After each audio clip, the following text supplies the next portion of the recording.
அனைவருக்கும் அன்பான வணக்கம். தினம் ஒரு திருக்குறள். உறாதவர் போல் சொலினும் செரார் சொல் ஒல்லை உணரப்படும் அப்படின்னு என்ன அர்த்தங்க?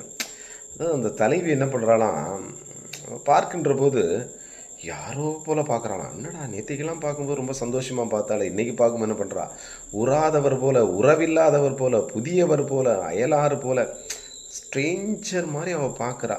சரிங்களாம்மா, பார்க்குறது மட்டும் இல்லை, சொல்லினும் சொன்னாலும் எனக்கு தெரிகிறவா எனக்கு தெரியாத, யாருன்னே தெரியாதுன்ற ரேஞ்சுக்கு அவள் பேசிகிட்டு இருக்கிறா. அப்படின்னு கொஞ்சம் நம்ம பாய்ஸில் கொஞ்சம் ஃபீலாக இருப்பாங்க பார்த்தீங்களா. செரார் அப்படின்னா அப்போ அந்த சொல்லில் கூட என்னம்மா வெறுப்பு இல்லையா அவகிட்ட, என்ன இல்லை வெறுப்பாக பேசலை, புரியுதம்மா. காதல் என்கிற பொறுப்போடு பேசாமல் ஆனால் வெறுப்பாகவும் பேசலை. சரிங்களா, இப்படி அப்படி அந்த வெறுப்பு இல்லாமல் பேசக்கூடிய அந்த சொற்கள் ஒல்லை உணரப்படும் அப்படின்னா சீக்கிரத்தில் காட்டி கொடுத்துருமா. சரிங்களாம்மா. அதாவது புறம் வெளியில் என்னம்மா அன்பில்லாதவர் போல, யாரோ போல சொற்களை சொன்னாலும் அவள் பேசுமனுமா தெரியாதவங்க மாதிரியே பேசுவான். யாரா ஐ டோன்ட் நோ இப்பா அப்படின்லாம் சொல்கிறாங்களே.